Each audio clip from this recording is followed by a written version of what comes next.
Alright guys, welcome back to another episode of Assemble. My name is Hyrule, and today we're doing a video on Marvel's Future Revolution. I've been playing this game since about 1 a.m. EDT. At time of recording is 6:25. I have been playing and grinding my heart out just to get an understanding of this gear system so I can talk to you guys about it a little bit. So the purpose of today's video is to kind of break down the gear system as well as the monetization system and give you guys kind of a basic understanding, or at least bring you up to where my understanding is of everything and why this all is very problematic. So to start this video off, we're going to look at the top right of the screen. We have four pieces here. We have the headpiece, the chest piece, the shield, as well as the boots. Now, whenever you pick up a piece of gear, it acts as two things. It acts as stats as well as the transmog system. So for example, at the top right, I'll click on the head here. Now, when this comes up, it looks like a normal piece of gear, right? You see that I have stats, you see that I have set bonuses. It looks like anything you would normally pick up within a piece of gear. Now, we also see that it has 2 stars. Now, the gear in this game goes from 1 star to 5 stars, with 5 stars being the absolute best piece of gear that you can get. So, whenever you pick up a piece of gear, you can also equip it as a transmog system.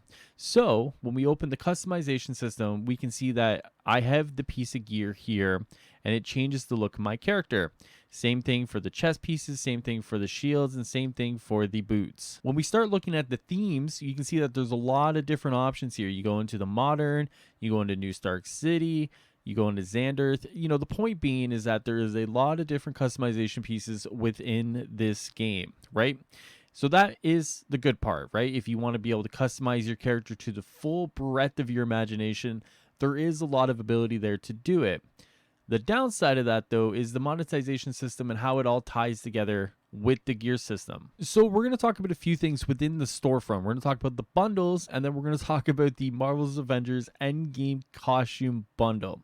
So we can see that there's a variety of bundles within the storefront here, whether it's a weekly bundle, whether it's a monthly bundle. So for the sake of argument, we're going to focus on the weekly costume supply bundle.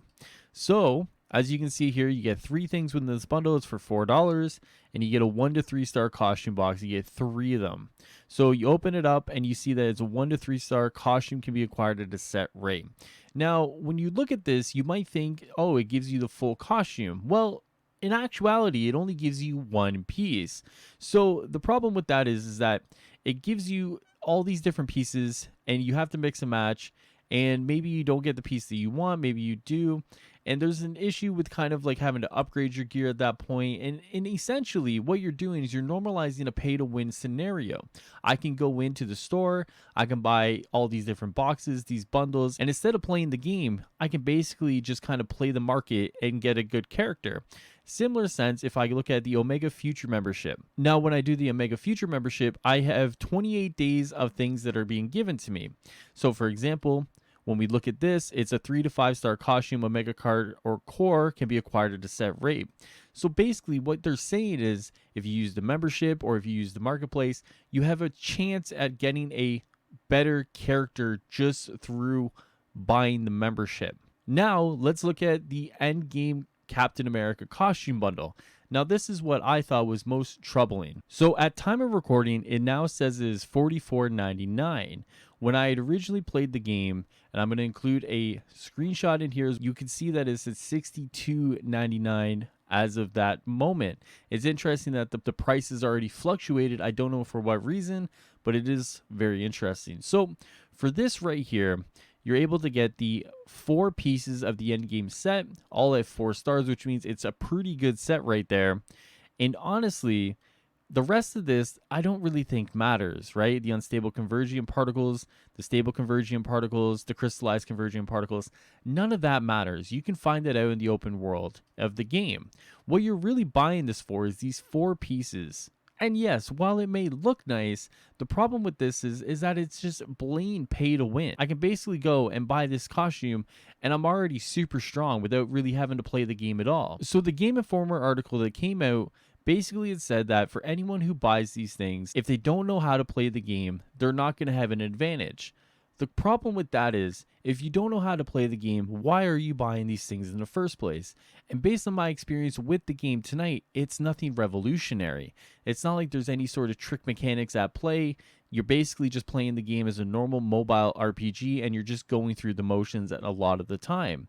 The problem with this is, once again, we get a Marvel mobile game that is normalizing pay to win scenarios and they're normalizing this kind of spending. Now, when it comes to Marvel's Avengers and $14 costumes and recolors and whatnot, I understand the complaints with regards to that. I hope the same energy that's brought towards those complaints is now brought towards this. This is by far worse than $14 recolors. It is worse than $14 skins. This is blatant pay to win. And this is blatant, give me your credit card, we'll get you stronger and we'll get you towards the end game faster. This is the type of stuff that we should be looking towards getting out of gaming, whether it's mobile gaming, whether it's console gaming. This is the type of stuff that we really should try and weed out of gaming. Now, truthfully, I will probably play this game as a free-to-play player. I want to see the end of the line of this game. That is raids, PvP, the Dark Zone. I don't have high hopes now, knowing how many people I've seen pop up while I've been playing this who are buying these costumes, but I do want to see what's at the end of the line. Am I going to support this practice by buying any of these skins? No. I got my Hydra cap through pre-register, so I'm totally fine. And hopefully, if you're watching this video, you understand why I'm making this video.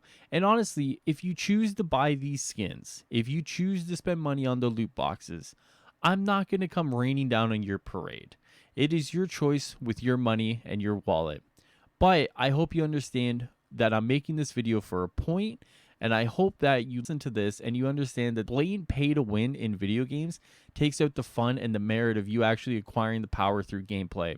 If I'm able to go in there, buy the costume without really having to do any grinding, without having to play the game, and I'm able to go into a PvP environment and just shit on everybody, that's an issue. That's something that we shouldn't have in gaming. If I'm able to do all of this and go into a PvE environment, whether that's a dungeon or whether that's a raid-like experience, and I'm able to go and do this and basically do better than you who have been playing months or weeks or hours into this game, is that a fair experience? No, it's not. And to be honest with you, what I get out of Future Revolution seems like at the end game there could be a fun experience there. But it's stuff like this that ruins it, whether it's with the loot boxes or whether it's with the blatant, absolute blatant pay to win through the costume buying.